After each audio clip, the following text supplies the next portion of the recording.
বন্ধুরা, কাজল ভিলেজ কিচেনে সকলকে স্বাগত জানাই। রোজকার মতো আজও রান্নাঘরে চলে এলাম। আজকের রেসিপি হচ্ছে ডিম আর কিভাবে সয়াবিনের ভাপা, একটি নতুন রেসিপি। আশা করছি তোমাদের কিন্তু ভালো লাগবে। তো চলুন তাহলে শুরু করা যাক। তো দেখুন বন্ধুরা, এই সয়াবিন আর ডিমের একদম নতুন রেসিপি, আপনারা কিন্তু একবার হলো ট্রাই করবেন। তো দেখুন, এখানে আমি এক বাটি সয়াবিন নিয়ে নিয়েছি আর একটা এখানে মিক্সিং জার নিয়ে নিয়েছি। তো বন্ধুরা, এই সয়াবিনগুলোকে মিক্সিং জারের মধ্যে দিয়ে দিলাম, দিয়ে খুব ভালো করে একটু গুঁড়ো করে নেব। তারপরে আমি দেখাচ্ছি এটাকে কি করব। তো দেখুন বন্ধুরা, ভালো করে মিক্সিং জারের মধ্যে এভাবে আমি গুঁড়ো করে নিয়েছি। মানে খুব বেশি পাউডারের মতো করিনি, হালকা এরকম দেখুন, মানে দানা দানা ভাব আছে, এরকমই কিন্তু করে নিতে হবে। তো এবারে এখানে আমি একটা বাটি নিয়ে নিয়েছি। এই বাটির মধ্যে দিয়ে দেব আমি যে সয়াবিনটাকে গুঁড়ো করে নিলাম, দিয়ে দিলাম সয়াবিনটা। এবারে এর মধ্যে দিয়ে দেব আমি দুটো ডিম। তো দেখুন, এখানে আমি ডিম নিয়ে নিয়েছি, এই ডিম দুটো এর মধ্যে দিয়ে দেব।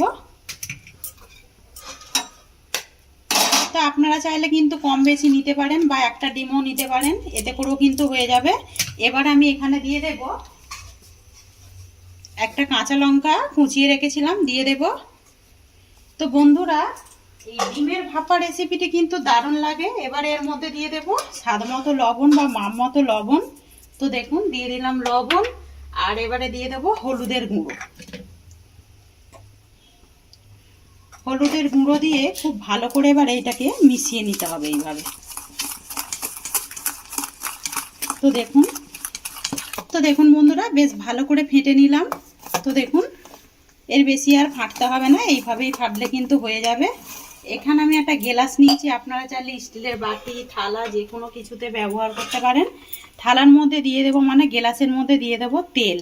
তো বন্ধুরা, আমি সর্ষের তেল দিচ্ছি। এই সর্ষের তেলে এই রান্নাটা যেহেতু হবে, তো তাই জন্যই সর্ষের তেল আমি এর মধ্যে দিয়ে দিলাম। এবারে গ্লাসটাকে এইভাবে ব্রাশ করে নিচ্ছি। দেখুন, খুব সুন্দর একটি নতুন একদম রান্না। একবার হলো এইভাবে কিন্তু ট্রাই করতে পারো, গরম ভাতের সঙ্গে কিন্তু দারুণ লাগবে। এরকম রান্না থাকলে কিন্তু মাছ মাংস ছেড়েও খাওয়া যাবে। দেখুন, তো আমি তেলটাকে খুব ভালো করে এইভাবে ব্রাশ করে দিলাম। এবার আমি যেই ব্যাটারটা রেডি করেছিলাম, এই ব্যাটারটা আমি এই গ্লাসের মধ্যেই দিয়ে দেব। তো দেখুন বন্ধুরা, গ্লাসের মধ্যে দিয়ে আমি এইভাবে একটু থকথকে করে, মানে ব্যাটারটাকে একটু সেট করে দিলাম। আর অপর দিকে দেখুন, কড়াতে আমি আগে থেকেই জল গরম হতে বসিয়েছিলাম। এবারে আমার কাছে স্ট্যান্ড নেই যেহেতু, আমি এরকম একটা মানে উনুনের এইটা নিয়ে নেব। গ্যাসের এইটা দিয়ে দিলাম। এবারে গ্যাসের মধ্যে ঠিক মাঝখানে এই গ্লাসটাকে আমি বসিয়ে দেব। তো তাই জন্যই বলেছিলাম, আপনারা চাইলে কিন্তু এটা থালাতেও, মানে থালা বা বাটির মধ্যেও করতে পারেন। এবার আমি এটাকে 10 মিনিটে এইভাবে চাপা দিয়ে দেব। 10 মিনিট পর ফিরে আসছি। একটা মশলা রেডি করে নেওয়া যাক। একটা বাটি নিয়ে নিয়েছি, বাটির মধ্যে দিয়ে দেব আমি হলুদের গুঁড়ো। তো দেখুন, দিয়ে দিলাম হলুদের গুঁড়ো, দিয়ে দেব ধনে গুঁড়ো, দিয়ে দেবো এখানে জিরে গুঁড়ো আর লঙ্কার গুঁড়ো দিয়ে দেব। তো ঝালটা আপনারা কিন্তু আপনাদের পছন্দ মতোই ব্যবহার করবেন। দিয়ে এটাকে আমি জল দিয়ে দেব। তো বন্ধুরা, আমি কিন্তু এটা গরম জল নিয়েছি। তো গরম জল দিয়ে এটাকে খুব ভালো করে গুলে নেব। তো দেখুন বন্ধুরা, বেশ 10 মিনিট পর ফিরে এলাম। 10 মিনিট পরে দেখুন ডিমের ভাপাটা দেখুন কতটা ফুলে উঠেছে। এবার আমি এটাকে নামিয়ে নেব। তো দেখুন বন্ধুরা, বেশ একটু ঠান্ডা হয়ে গেছে। আমি এখানে একটা কাঠি দিয়ে দেখে নেব যে ভাপাটা ঠিকঠাক হয়েছে কি। দেখুন, 10 মিনিটে কিন্তু বেশ ভালোভাবেই হয়ে গেছে, কাঠির গায়ে কিন্তু একেবারেও লাগছে না। দেখুন, এবারে অপর দিকে দেখুন, আমি কড়া পরিষ্কার করে বসিয়ে দিয়েছি। কড়ার মধ্যে দিয়ে দেব সর্ষের তেল। তো দিয়ে দিলাম সর্ষের তেল। তেলটা ততক্ষণ একটু গরম হয়ে যাক। তো একটা ছুরি নিয়েছি, ছুরিটা দিয়ে আমি একটু সাইডগুলোকে আলগা করে দেব এইভাবে। দেখুন, এইভাবে একটু আলগা করে দিতে হবে, তাতে করে কিন্তু খুব সহজেই গ্লাস থেকে ডিমের এই ডিম আর সয়াবিনের ভাপাটা বেরিয়ে আসবে। দেখুন, তো বন্ধুরা, একদম নিরামিষ একটি রেসিপি। তো দেখুন বন্ধুরা, আমি এইভাবে একটু আলগা করে নিলাম। আর ডিম আর সয়াবিনের দেখুন কতটা সহজে আর কতটা সুন্দরভাবে একটা খাবার হয়ে যায়। অপর দিকে দেখুন তেলটা বেশ কিন্তু গরম হয়ে গেছে। তেলের মধ্যে দিয়ে দেব আমি একটু লবণ আর দিয়ে দেবো একটু হলুদের গুঁড়ো। তো দেখুন দিয়ে দিলাম। তো বন্ধুরা, তেলে কিন্তু লবণ আর হলুদ দিলে কিন্তু আলু ভাজা খুব সুন্দর রং হয়। দেখুন এখানে আমি দুটো কিন্তু সিদ্ধ করা আলু নিয়ে নিয়েছি, দিয়ে টুকরো করে নিয়েছি, খোলাগুলো ছাড়িয়ে আলুগুলোকে আমি তেলের মধ্যে দিয়ে দেব। দিয়ে আমি একটু ভেজে নেব, তাতে করে কিন্তু খেতে ভালো লাগবে। আপনারা চাইলে কিন্তু নাও দিতে পারেন আলু, আমি একটু আলু দিয়েই করব। এবারে ডিমের এই ভাপাটাকে আমি একটা থালার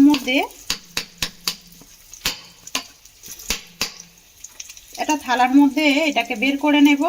তো দেখুন কত সহজে কিন্তু এটা অনায়াসে বেরিয়ে এসেছে। দেখুন দেখতে কতটা সুন্দর লাগছে দেখুন। এবার আমি এটাকে পিস পিস করে কেটে নেব। তো দেখুন বন্ধুরা, আমি 2 পিস করে নিলাম। এবারে এইটাকে আমি দেখুন কতটা সুন্দর হয়েছে। এটা কিন্তু আরও একবার ভাজবো। তো এবার আমি ঠিক এইভাবে আমি আবারও একটু কেটে নেব, মানে এটাকে আমি 4টে ভাগে ভাগ করে নেব। দেখুন আবার আমি এইটাকে কেটে নেব এইভাবে। তো বন্ধুরা, খেতে কিন্তু দারুণ হয়। একবার হলো এটা কিন্তু ট্রাই করতে পারো। একটু যে নরম নরম মতো আছে, এটাই করে কিন্তু কিছুই হবে না, বেশ ভালোই লাগবে।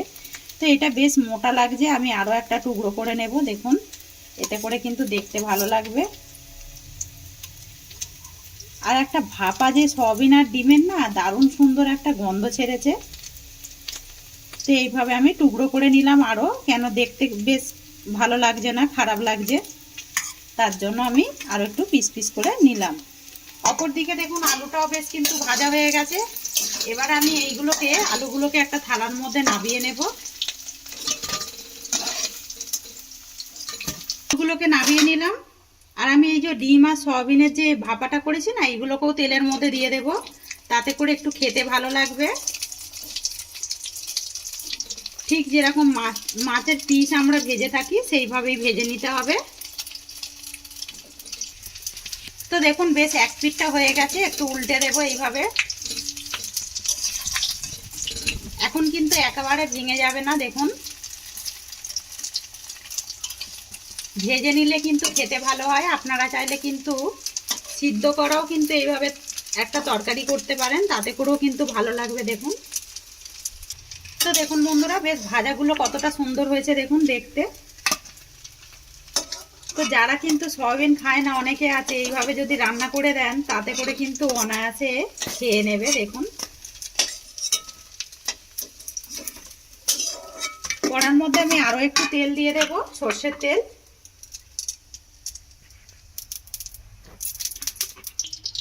তেলটা বেশ গরম হয়ে গেছে, দিয়ে দেবো একটা ফোড়নের জন্য তেজপাতা, দিয়ে দেবো এর মধ্যে বেশ কিছুটা গোটা জিরে। আপনারা চাইলে এখানে গরম মশলাও দিতে পারেন, আমি গুঁড়ো ব্যবহার করব তাই জন্য গোটাটা দিলাম না। ফোড়নটাকে খুব সুন্দর করে ভেজে নেব, যাতে করে সুন্দর একটা মিষ্টি গন্ধ আসা পর্যন্তই এইভাবে ভেজে নিতে হবে। তো দেখুন ফোড়নটা কিন্তু খুব সুন্দরভাবে ভালোভাবে ভাজা হয়ে গেছে। এখানে যে মশলাটা আমি রেডি করেছিলাম না, এই মশলাটাকে আমি তেলের মধ্যে দিয়ে দেব। অল্প একটু জল দিয়ে দেব, দিয়ে আমি মশলাটাকে খুব ভালো করে কষিয়ে দেব। ততক্ষণে আমি আর একটা স্পেশাল মশলা করে নেব। আমি এখানে আমি মিক্সিং জার নিয়ে নিয়েছি, দিয়ে দেবো একটা কেটে রাখা পেঁয়াজ, ছোট সাইজের নিয়েছি, দিয়ে দেব আদা, আর দিয়ে দেব কয়েক টুকরো রসুন। তো বন্ধুরা, এখানে আর এক টুকরো আদা রয়ে গেছে। দুটো কাঁচা লঙ্কা একটু ফাটিয়ে নিয়ে দিয়ে দেব। আর এর মধ্যে দিয়ে দেব আমি দেখুন ধনেপাতার কিছুটা ডাঁটি নিয়েছি, এই ডাঁটিগুলো দিয়ে দেব। তো একবার এইভাবে কিন্তু তরকারি করে দেখবেন দারুণ সুন্দর টেস্ট হয়। আর পাতাগুলো আমি অন্যভাবে ব্যবহার করব, সেটাও আপনাদেরকে দেখাচ্ছি। দিয়ে এবার এটাকে খুব ভালো করে মিক্সিতে দিয়ে বেটে নেব। বন্ধুরা, মশলাটাকে বেশ সুন্দর করে বেটে নিয়েছি, দেখুন বাটাটা কিরকম হয়েছে। আর ধনেপাতা ডাঁটি দেওয়ার কারণে একটু সবুজ মতো দেখাচ্ছে, দেখতে কিন্তু বেশ ভালো হয়েছে, গন্ধটাও ভালো ছেড়েছে। অপর দিকে দেখুন মশলাটা বেশ কিন্তু একদম ভাজা হয়ে গেছে। এই ভাজার মধ্যে আমি দিয়ে দেব বেটে রাখা এই মশলাটাকেও দিয়ে দেব। মশলাটাকেই দিয়ে দিলাম, দিয়ে খুব ভালো করে এইভাবে মিশিয়ে নেব। এবার আমি মিক্সি ধোয়া একটু অল্প করে জল দিয়ে দেবো। গরম জলই ব্যবহার করতে হবে বন্ধুরা, গরম জল দিলে পরে কিন্তু তরকারির টেস্ট ভালো হয়। একবার এইভাবে করে দেখবেন। তো দেখুন আমি জলটাকে দিয়ে দিলাম, দিয়ে খুব ভালো করে আমি মশলাটাকে এইভাবে আমি কষিয়ে নেব। তো এবার আমি দিয়ে দেবো এর মধ্যে স্বাদ মতো লবণ বা মাপ মতো লবণ।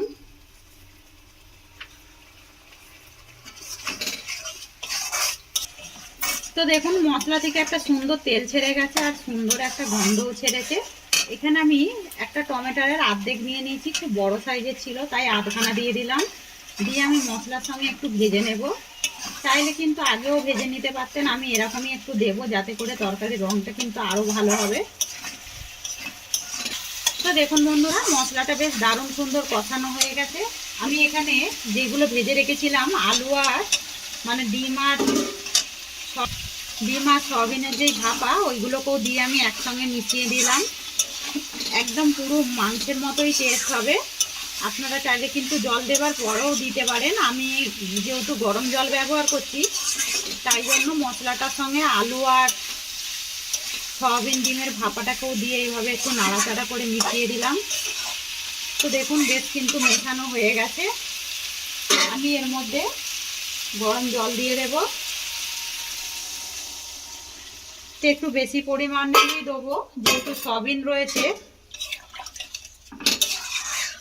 একটু জলটা কিন্তু টেনে যাবে। এটাকে আমি এখন ঢাকা দিয়ে দেব।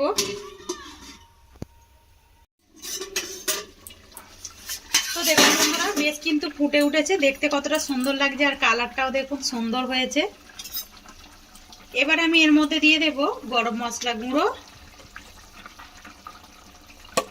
গরম মশলা দিয়ে দিলাম আর দিয়ে দেব আমি ধনেপাতা কোচানো, দিয়ে খুব ভালো করে এইভাবে মিশিয়ে নেব।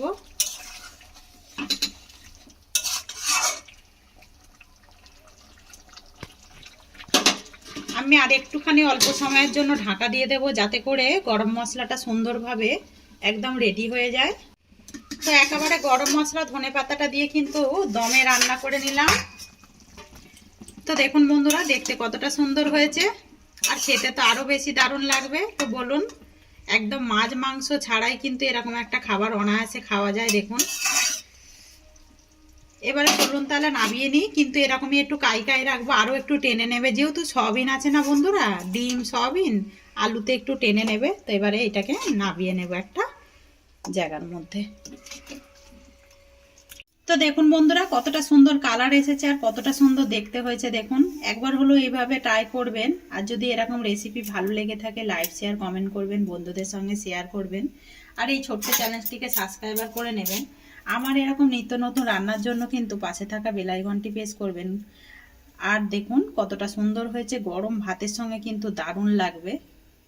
দেখুন ভালো থাকবেন, সুস্থ থাকবেন, ধন্যবাদ। আবারও কিন্তু নতুন ভিডিও নিয়ে ফিরে আসবো।